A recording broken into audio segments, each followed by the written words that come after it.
Muy buenas tardes, bienvenidos un día más a La Línea Roja. Estamos a miércoles 26 de noviembre, tercer programa de La Línea Roja y hoy nos acompañan partidos de izquierdas. Tenemos a Melania Torregrosa, de Guanyem. Bienvenida. Hola, gracias. Víctor Domínguez, que estuvo en el primer programa. Bienvenido de nuevo. Encantado de estar aquí otra vez. Y Nerea Belmonte, de Podemos. ¿Qué tal? ¿Cómo estás? Muy bien, gracias. Pues si os parece, antes de comenzar con los temas, que tenemos muchísimos temas hoy, vamos a ver el sumario. ¿Os parece? Vamos con el sumario.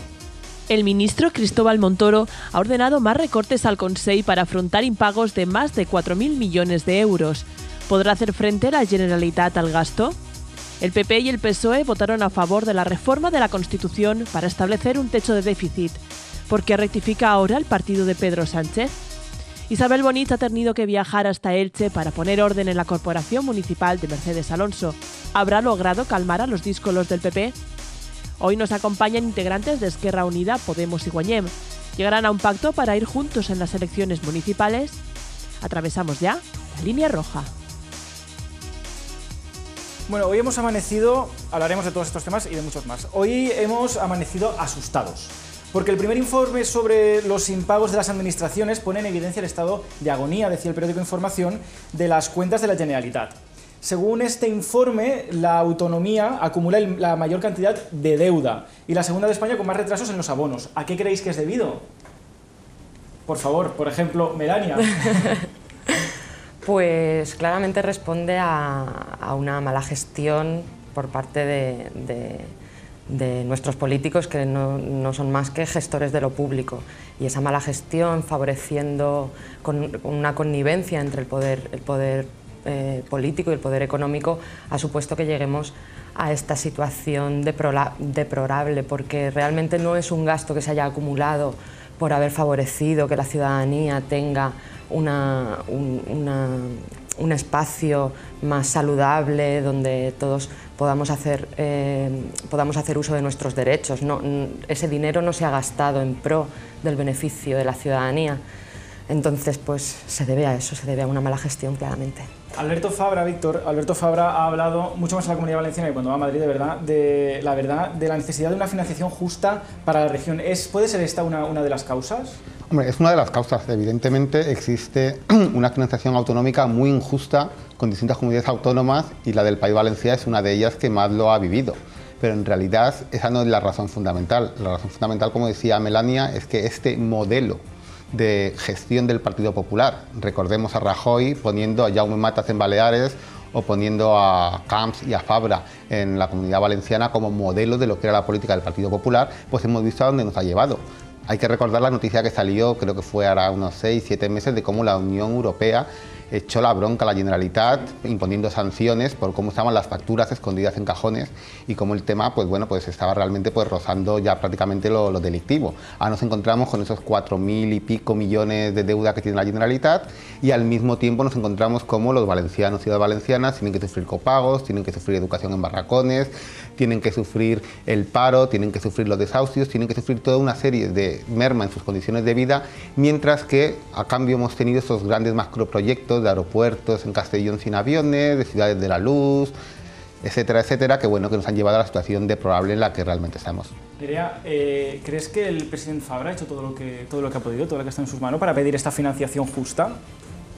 Bueno, yo creo que el presidente Fabra no ha hecho todo lo que está en sus manos, no solamente por el hecho de no pedir más o pedir algo diferente. Se trata de que no ha gestionado esta comunidad de forma adecuada y no ha antepuesto el interés de los ciudadanos por encima de intereses privados.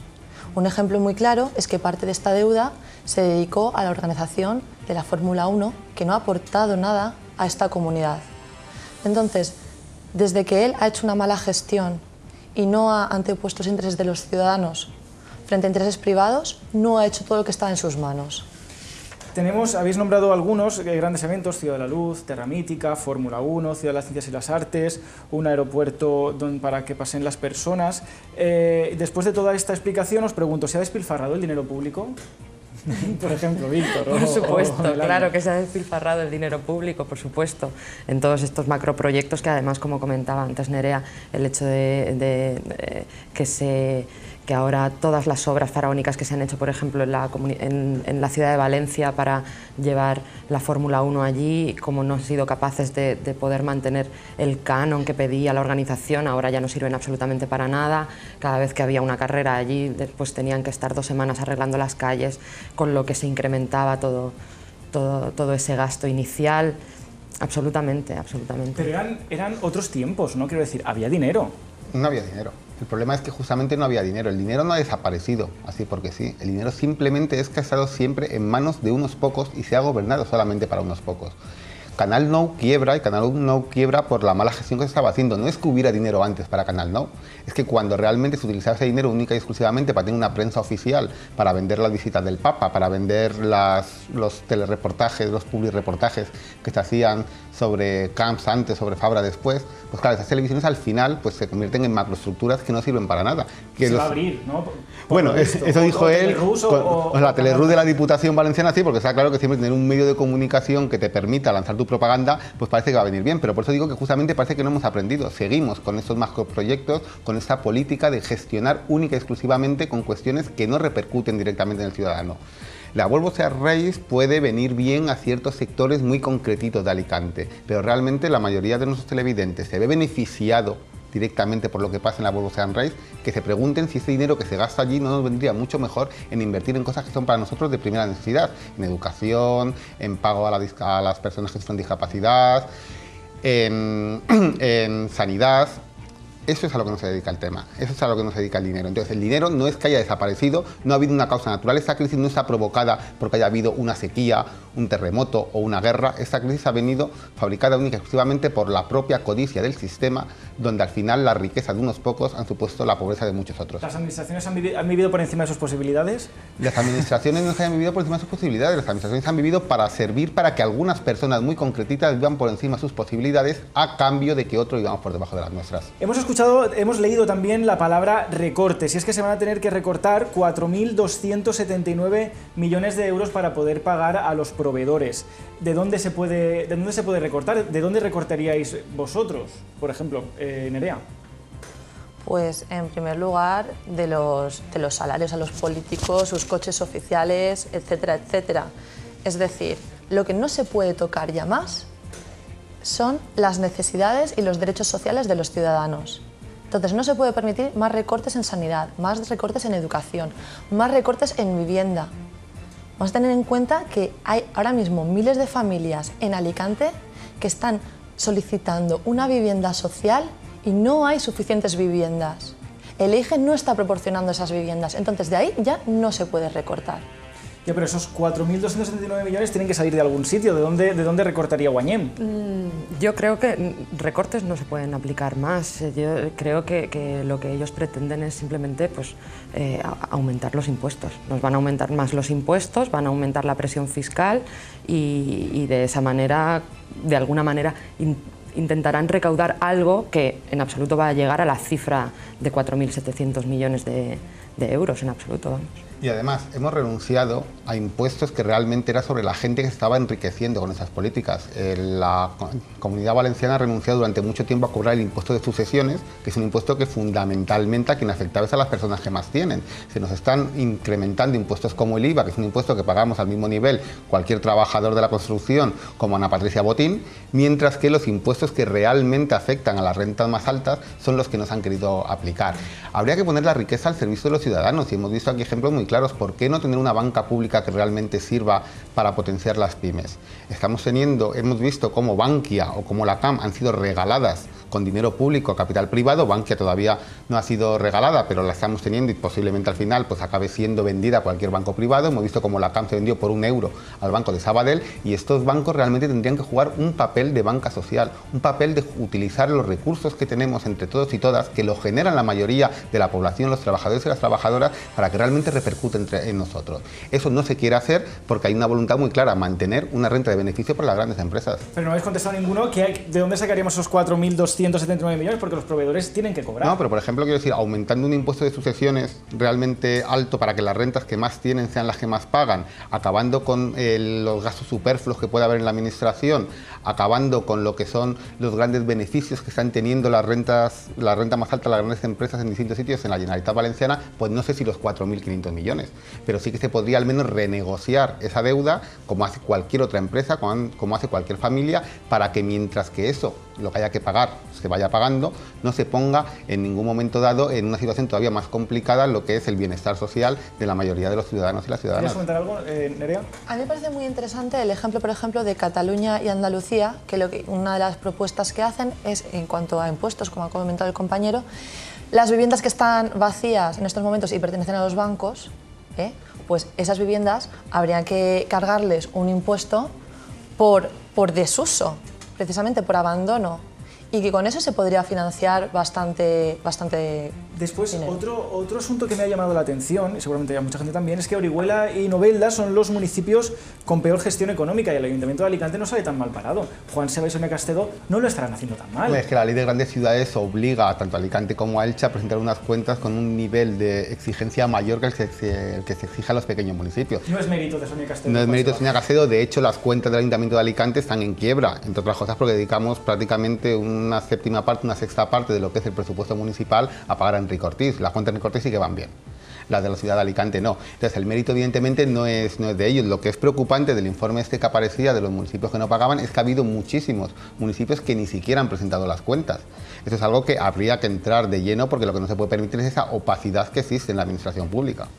Cambiamos de tema, que nos hemos enroscado aquí en economía.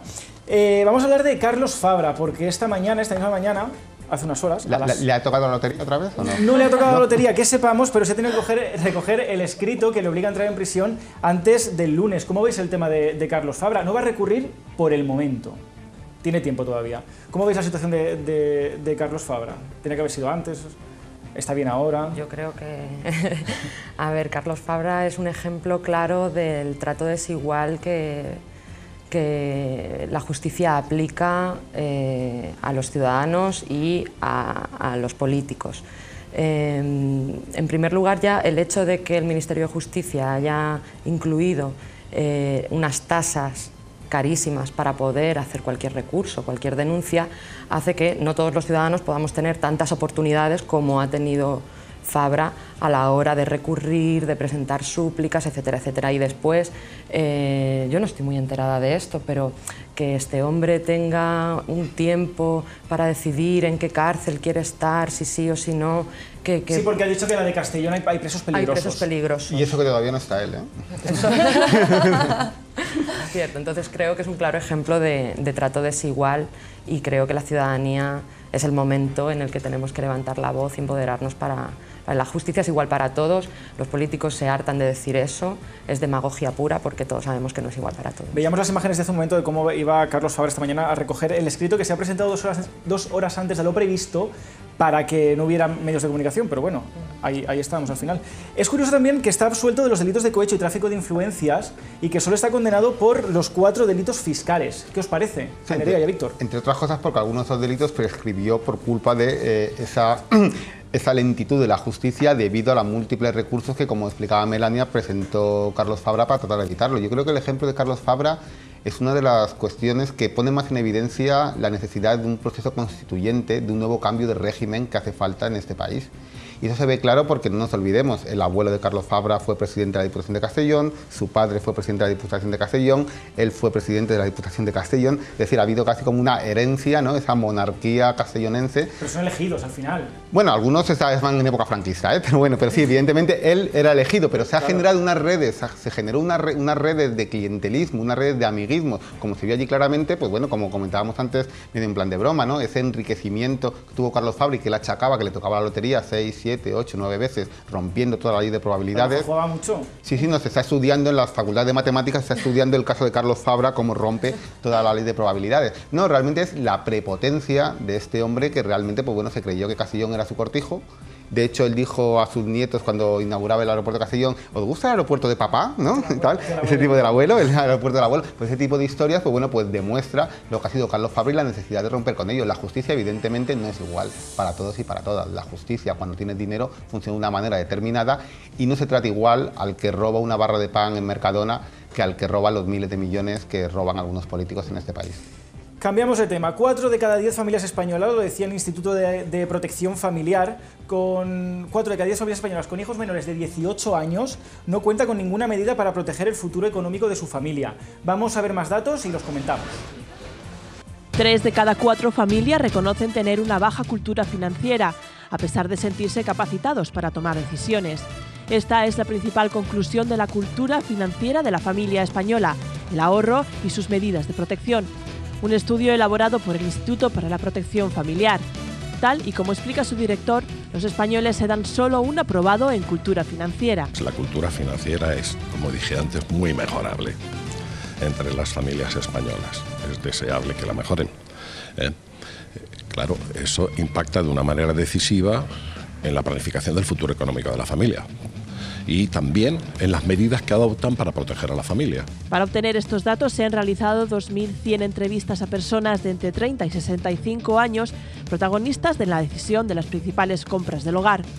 El estudio indica que 4 de cada 10 hogares con hijos menores no toma medidas para proteger el futuro económico de las familias. Mejorar la cultura financiera de los hogares es el objetivo del Instituto para la Protección Familiar y se pretende concienciar en la planificación para proteger el futuro económico de las familias. Nerea, ¿las familias tienen capacidad para proteger su futuro económico?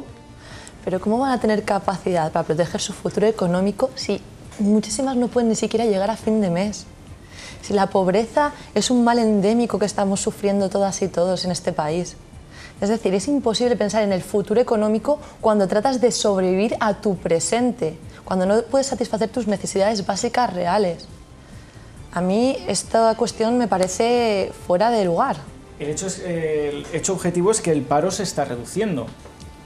Bueno, pero eso ya lo comentábamos en el programa que estábamos el lunes. El paro se estará reduciendo en cifras, pero no se está generando empleo. Claro que se reduce el paro si la gente se tiene que ir al extranjero a buscarse la vida, si nuestros jóvenes y nuestras jóvenes, los más preparados de la historia, la generación mejor preparada de la historia de este país, tiene que ir a buscarse la vida en el extranjero, a trabajar de camarero o de lo que sea, como pasaba aquí en los años 50 y los años 60. Si la gente ya no se apunta al INEM porque sabe que no sirve absolutamente de nada, porque ni va a recibir ninguna ayuda ni va a encontrar trabajo, pues claro, al final los datos bajarán.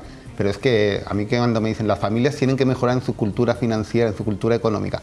Ya pueden hacer máster y máster en cultura financiera, que si tiene 600 euros al mes de ingresos, y no nos olvidemos de la gente que tiene trabajo, la gente que tiene un contrato, salió el otro día la estadística, 1/3 no llegaba al salario mínimo interprofesional, no llegaba a los 600 euros, la mitad no llegaba a los 1.000 euros. Ese mito del 1000-eurista, que hace 5 o 6 años lo veíamos como una manera de clasificar los trabajos en precario y los trabajos realmente dignos, ahora mismo el 1000-eurista es un privilegiado, por desgracia, en este país, ¿no? Entonces, con 600 euros al mes, ¿qué máster tienes que hacer para conseguir mantener una familia con 2 o 3 hijos? Es totalmente imposible. Hace unas semanas, Carlos Castillo visitaba el programa Hay que ver lo que hay que oír, es el concejal de Empleo y vicesecretario de Empleo también del PP en la provincia de Alicante, y hablaba en estos términos.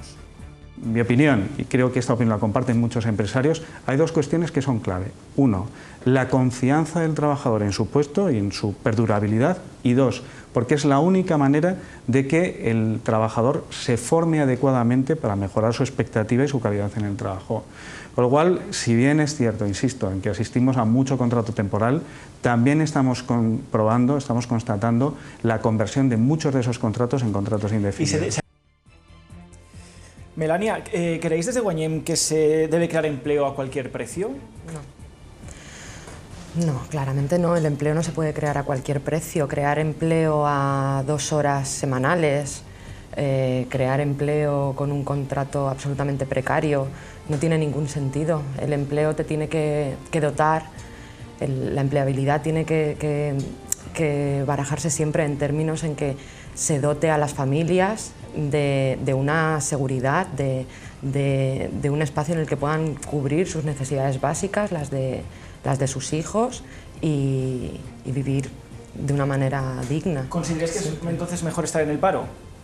No consideramos que es mejor estar en el paro, pero es que esto no es o blanco o negro, o sea, no es, si, tal y como me lo estás exponiendo tú, es o tienes contrato precario, prefieres eso, o estás en el paro. No, vamos a luchar por contratos dignos.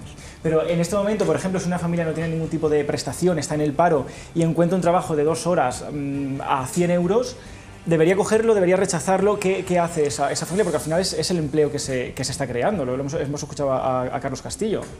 Yo creo que esa familia tiene que tomar una decisión en función de las necesidades que tenga esa propia familia, pero sobre todo formar parte de la gente que estamos luchando para dignificar el trabajo, por supuesto. Vamos a escuchar a Carlos Castillo y comentamos con Víctor y con Nerea. Vamos a ver. ¿Debería permitir que gente que está trabajando esté al borde de la pobreza? Bajo ningún extremo, en un país con posibilidades de atender y de cuidar a sus ciudadanos, debería permitirse que nadie esté viviendo en el umbral o por debajo del umbral de la pobreza. Pero eso está pasando, claro, eso ya lo sabemos todos, pero bien, eso está pasando a día de hoy. Sucede porque hay desequilibrios sociales, hay desequilibrios económicos, ante los cuales tratamos de responder de muchas maneras. Hay, os lo aseguro, muchas personas, y me duele en el alma decirlo, por esas personas, pero es que las hay que lo tienen muy difícil para emplearse, y lo tienen muy difícil porque en este país muchos de nuestros desempleados, y esta es una realidad, tienen un escaso nivel de formación.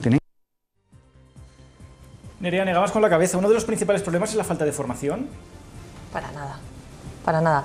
Si bien es cierto que, por ejemplo, en esta ciudad muchísimos trabajos han sido del sector de servicios, trabajos que requieren poca cualificación, no es cierto que la población española no tenga formación.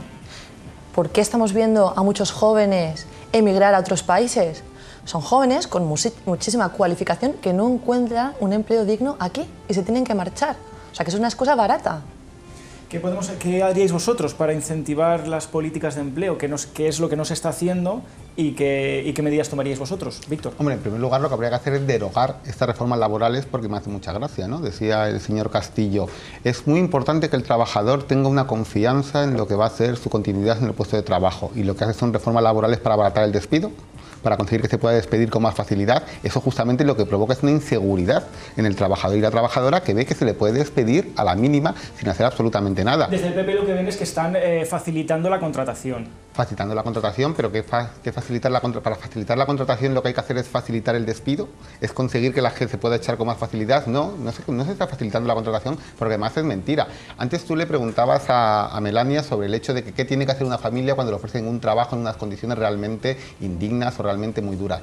Pues es que la pregunta está mal planteada, porque no se le puede echar la carga de culpa sobre la persona que es la víctima de esta situación. Claro, pero al final es lo que tiene, es eso o al paro. Y la persona tendrá que cogerlo si le hace falta para poder sobrevivir, es que está claro, pero el problema es que no es suyo, el problema es que solo se le ofrezca eso. Yo soy profesor de filología francesa y yo me encuentro con alumnos que salen todos los años, que tienen que trabajar de camareros, en telepizza, de repartidores, de lo que puedan. Tenemos una sobrecualificación muy clara de lo que es la población en este país, la población trabajadora en este país. Hay una sobrecualificación más que evidente. Entonces, ¿qué habría que hacer? Pues evidentemente habría que hacer un cambio en el modelo productivo. Tendremos que apostar por unos sectores que realmente ofrezcan unas garantías mayores de unas condiciones de trabajo dignas y con mayor continuidad. Tendremos además que conseguir poner los recursos de nuevo al servicio de la gente. Se genera dinero en este país. Hemos visto cómo el índice de millonarios durante la crisis ha aumentado de forma espectacular. Lo que hay que hacer es repartir mucho mejor esa riqueza, y esto solo se puede garantizar desde lo público. Por eso es muy importante que los sectores estratégicos de la producción estén en manos públicas, que no se permita que se pueda especular con ellos, que si una empresa, una multinacional, se ha instalado con unas condiciones muy beneficiosas en nuestro territorio, no pueda haberse aprovechado de las subvenciones que recibe durante un tiempo para luego irse, cerrar la fábrica y quedarse como está. No, eso tiene que estar puesto al servicio de las futuras generaciones, generar un empleo que pueda servir no a corto plazo, sino durante muchas generaciones, para que se pueda generar un trabajo y una salida para toda la gente que pueda venir y para las generaciones futuras. Lo comentábamos también ayer, el PP y PSOE pactaron en 2011 la reforma constitucional del artículo 135 para que establecía el famoso techo de déficit. La izquierda plural ya advirtió que iba a luchar para derogarla, y Pedro Sánchez parece que se ha sumado a esta propuesta. ¿Qué os parece? A mí me parece que es una medida claramente electoralista. Está intentando de alguna manera matar moscas a cañonazos. Ahora sabe que hay parte de su electorado que no que no estuvo a favor en ningún momento de eso y está intentando rascar votos. Es claramente electoralista, llegan estos tiempos, y igual que estamos viendo que ahora de repente pues, el PP aquí en Alicante está abriendo los quirófanos por la tarde, está reduciendo el gasto médico, y este tipo de cosas están demostrando lo que antes nos decían, que es que era una necesidad porque era ahorro, ¿no? Desviar ciertas operaciones a clínicas privadas. Y ahora han visto la gran lista de espera que tienen, la cantidad de dinero que deben, y ahora de repente otra vez abren los quirófanos. Pues la medida de Pedro Sánchez, las declaraciones de Pedro Sánchez creo que van por ahí, es una medida electoralista claramente. Pero rectificar es de sabios, a lo mejor si están arrepentidos, en lugar de decir o continuar apostando por esta reforma de la Constitución, lo suyo es decir, mira, nos equivocamos, vamos a apoyaros a la izquierda plural. Si realmente es un arrepentimiento sincero, bienvenidos sean a la lucha por la gente, a la lucha por... Que la gente se equivoca. Claro, no, si todo el que quiera volver al campo de la izquierda, bienvenido va a ser. El problema está que estamos hablando... ¿Crees que el PSOE se ha desviado de la izquierda? Por supuesto, o sea, no hay ninguna duda. Quiero decir, todos los recortes que está aplicando el Partido Popular partieron de la última... Bueno, parten de legislaturas anteriores, pero fundamentalmente de los recortes que empieza José Luis Rodríguez Zapatero en su última legislatura. Y de hecho está muy claro, Pedro Sánchez no es que simplemente votara a favor como diputado de la reforma del artículo 135 de la Constitución que ponía a los bancos por encima de las personas, sino que Pedro Sánchez formó parte de la redacción de ese artículo 135 de la Constitución. Que hubo algún diputado del PSOE, es verdad que muy poquitos, creo que solo 2, que votaron en contra, saltándose esa disciplina de grupo, esa traición que estaban haciendo a su programa, a su gente y a los trabajadores y trabajadoras de todo el Estado. Pero él ni siquiera llegó a eso. Pero además es que el PSOE le cuesta mucho tener credibilidad, y más en una ciudad como en Alicante, cuando vemos que Gabriel Echevarri monta su equipo electoral fichando a ex asesores del Partido Popular, incluso a concejales del Partido Popular, a Rafael Gregory o a Juan Rabello, que se los han fichado. ¿Por qué? Porque en realidad no hay diferencias ideológicas de fondo entre ellos. Bueno, estáis en mayoría, ¿eh? O sea, bien, hoy es un debate cómodo. Vamos a escuchar a Pedro Sánchez, que se defienda, vamos a escucharle.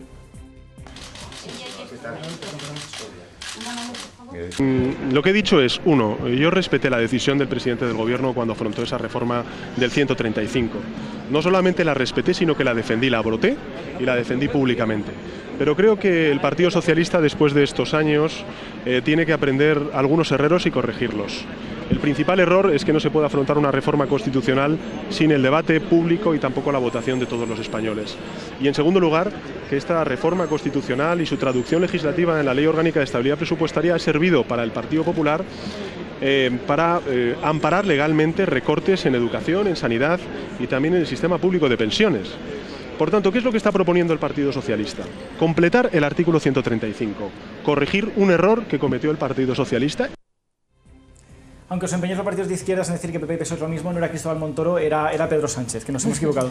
Vamos a escuchar a Cristóbal Montoro, que también ha hablado esta mañana en los pasillos del Congreso y también ha hablado sobre esta posible reforma de la Constitución. Vamos a oírle. No, yo creo que es la idea más inconveniente que se puede plantear en este momento. España está saliendo de la crisis, la recuperación de la confianza es importantísimo y a partir de ello modificar, poner en dudas el compromiso de España con la estabilidad presupuestaria es un error muy grave que está cometiendo el Partido Socialista. Muchas gracias. Al final se ha parado, están los periodistas ahí detrás y se ha parado. Vamos a escuchar, y ya os dejo hablar, a David Cerdán, que estuvo ayer aquí en la línea roja, el secretario provincial del Partido Socialista, que también estaba arrepentido de haber votado a favor, de que su partido haya votado a favor. Vamos a oírle. Es evidente que nos quitó votos y que nos restó credibilidad, ¿no? Yo lo digo ahora porque lo he dicho en público muchas veces. Yo era de los que nunca entendí esa reforma de la Constitución Express. Y lo voy a explicar, y esta vez no voy a decir nada tweet. Hombre, tampoco tenemos mucho tiempo. No, tampoco voy a dar una charla, no. Primero, la reforma, si estaba justificada, que yo puedo entender que hubiera una justificación, una presión de los mercados internacionales por la intervención de España en aquel momento donde la crisis estaba en su apogeo más duro, ¿no? Se tenía que haber explicado al resto de fuerzas políticas, haberlo llevado de manera con el mayor consenso posible. ¿Crees que es sincero este arrepentimiento, Nerea? Yo creo que, como ha dicho la compañera, es oportunismo político. Y además creo que es poner un parche a la mala gestión política del PSOE, ni más ni menos. Además, yo he estado leyendo en los periódicos y ellos reconocen que fue un error, pero también que fue útil en aquel momento para salvar a España y a salvarla del rescate. Y yo me pregunto, ¿dónde se ha quedado el salvar a los ciudadanos y ciudadanas españoles de la pobreza y la miseria? Creo que un gobierno tiene que gobernar para su pueblo y no para mercados exteriores ni para terceros países. Con lo cual, me parece que no fueron responsables cuando hicieron esta reforma y siguen sin ser responsables. Pues vamos a cambiar de tema, si os parece. No aceptáis el arrepentimiento del Partido Socialista, ninguno de los tres, ¿eh?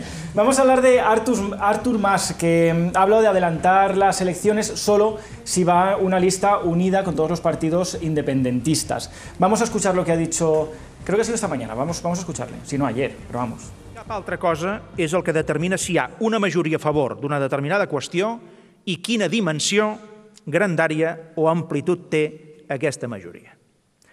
Permeteu-me, doncs, que introdueixi una reflexió addicional que no em sembla gens menor. El resultat, que és el més important, ha de ser nítid, clar i molt entenedor. No pot donar lloc a discussions sobre què s'ha votat. No es poden donar excuses per confondre la interpretació del resultat, ni a casa ni enlloc del món. Melania, ¿cómo valoráis el proceso independentista? ¿Lo apoyáis, no lo apoyáis? ¿Referéndum sí, referéndum no? Ahora mismo en Guanyem no se ha tratado en absoluto ese tema.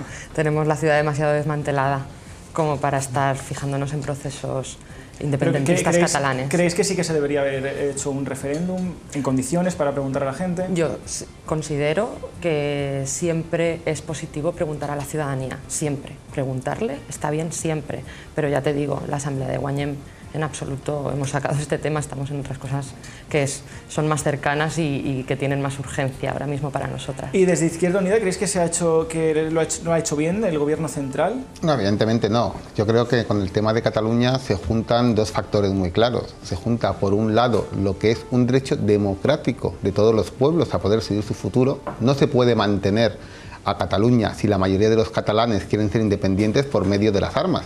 Y en una sola cuestión voy a estar de acuerdo con Artur Mas, que es cuando él dijo la frase esta, que es más fácil contar votantes que manifestantes.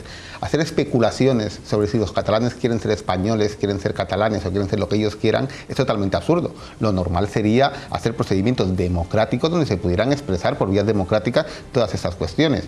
Ahora bien, una vez dicho esto, y yo que soy un claro defensor de ese derecho de autodeterminación, en este caso de los catalanes y de las catalanas, quiero dejar claro una cosa, y es cómo distintos políticos, y en este caso sí que Artur Mas le encuadro entre ellos, tratan de esconder bajo el problema del nacionalismo otros problemas sociales que son de máximo interés. Y el problema fundamental al que se enfrenta la sociedad catalana es que está todo el debate girando en torno al tema nacionalismo sí, nacionalismo no, independencia sí, independencia no, derecho a votar sí, derecho a votar no, y se deja, por desgracia, en muchas ocasiones de hablar de la sanidad, de la educación, de los recortes sociales, de cómo la gente pasa dificultades para llegar a fin de mes. Por eso a mí, cuando veo a Artur Mas hablar de una unidad de todos los independentistas catalanes, bueno, vamos a ver, es lo mismo Artur Mas que David Fernández de las CUP, es lo mismo Artur Mas que Oriol Junqueras de Esquerra Republicana. Si son lo mismo, se lo tienen que hacer mirar. Quiero decir, hay intereses de clases claros entre unos y otros que no pueden compartir una misma línea, que no pueden compartir una misma lista electoral. Si Artur Mas trata a través de esa agresión que en un momento sufren por parte del Estado español de no permitirles votar, trata de esconder el resto de problemas sociales, pues al final está generando un caldo de cultivo que va a estallar. Y que va a estallar porque realmente en Cataluña los recortes se han aplicado, por lo menos con la misma crudeza que se han aplicado en el resto del Estado. Vamos a escuchar a Mariano Rajoy, a ver si estás de acuerdo con él. Víctor, me parece que y escuchamos la opinión de Podemos, de Nerea. Vamos a escuchar al presidente del gobierno. El señor Mas ha dado un paso más hacia ninguna parte, que se ha convertido en el presidente de una parte de los catalanes, de una parte que es minoritaria, ha abandonado a la gran mayoría que no ha querido acompañarle en lo que ha ocurrido el 9 de noviembre en Cataluña, está yendo contra lo que está sucediendo en el mundo, que son procesos de integración, el más claro es la Unión Europea, pretende obligar a los catalanes a elegir entre su condición de catalán y de español, o entre su condición de catalán y su condición de europeo, lo cual es algo que no tiene ningún sentido y que atenta contra la propia libertad y derechos de los ciudadanos. ¿Cuál es la postura de Podemos? ¿El independentismo sí, independentismo no? ¿Se debería haber preguntado en condiciones o cuál es vuestra opinión? Bueno, la postura de Podemos es que siempre hay que preguntar a la ciudadanía y Podemos siempre ha abogado por intentar que los referéndum sean algo normal para tomar decisiones a nivel general en este país. Entonces, en esta cuestión siempre defenderemos que la ciudadanía decida, pero que decida con conocimiento y con transparencia, porque el problema es que de este debate hay muchas cosas que no se saben. Hay muchas charlas telefónicas entre políticos que no salen a la luz. No sabemos realmente qué está pasando. En los corrillos se hablan de unas cosas y en la calle se habla de otra. Y todo el debate tendría que estar realmente en la calle.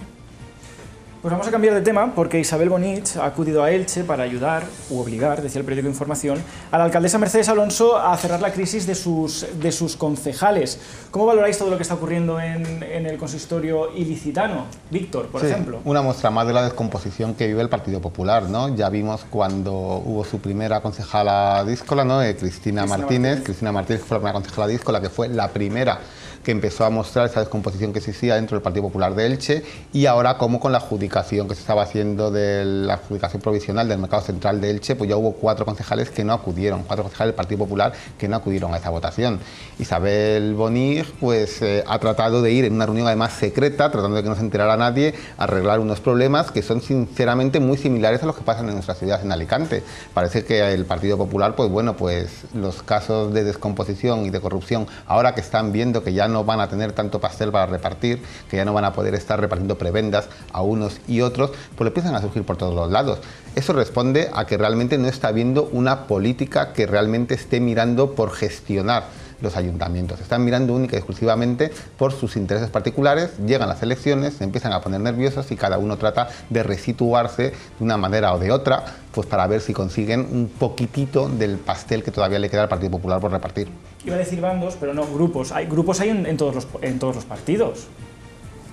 Sí. Por lo tanto, es normal que haya cierta disconformidad. Sí, pero es curioso que, por ejemplo, empieza a haber grandes problemas a raíz de que pierden la mayoría, ¿no? En el ayuntamiento. Cristina Martínez Eso es, en el momento pierden la mayoría en el ayuntamiento, se empieza a descomponer el grupo y bueno, es que es un ejemplo claro de la incapacidad de la gestión que tienen estas personas.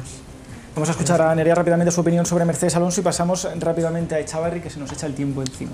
Bueno, nosotros consideramos que aquí han venido a esconder los trapos sucios. Lo que está ocurriendo en Elche es una verdadera vergüenza. Actúan en plan mafia siciliana, con amenazas y con historias. Y esto no puede ser. Realmente esto no representa a la ciudadanía de Elche. No representa a ninguna ciudadanía. Cambiamos de tema. Juan Rebellón, exalcalde del PP de Torremanzanas, forma parte del grupo de Gabriel Echavarri. No en su lista, que ayer lo dejó muy claro David Cerdán, no forma de momento parte de la lista, pero sí del comité. ¿Qué os parece? No, pues una muestra más de lo que comentábamos antes, ¿no? De cómo hay distintos políticos que no tienen ningún problema en estar con el Partido Popular o el Partido Socialista. Y por algo debe ser. Yo puedo asegurar que en un comité electoral de Esquerra Unida no va a haber exediles del Partido Popular formando parte de él, por una cuestión lógica, porque ideológicamente no tiene nada que hacer con nosotros. Cuando Gabriel Echavarri da cabida en su equipo a gente que ha estado asesorando a Luis de Salperio, a gente que ha estado como concejal del Partido Popular en Torremanzanas, pues refleja realmente que no tiene ningún problema ideológico para que esa gente pueda ayudar a elaborar un programa. Luego, aparte, están los problemas internos que puede tener el Partido Socialista de cómo, con tal de laminar a tu compañero de partido, me busco a alguien del Partido Popular para ponerle antes porque me fío más del Partido Popular que del que tengo enfrente, ¿no? Se llame Gabriel Moreno. No, hombre, lo ha dicho Gabriel Moreno, no lo he dicho yo, ¿eh? Lo ha dicho Gabriel Moreno, que hacía la declaración concejal del PSOE del ayuntamiento, por eso, que así es como está funcionando el PSOE en esa ciudad y por desgracia eso es lo que nos hace mostrar la necesidad de que hace falta una alternativa clara desde la izquierda para acabar con lo que ha sido las políticas del bipartidismo, que han sido únicas en esta ciudad. Víctor Domínguez ha dejado claro que no, pero desde Guanyem o desde Podemos, ¿aceptaríais a alguien de otros partidos, del Partido Popular, del Partido Socialista?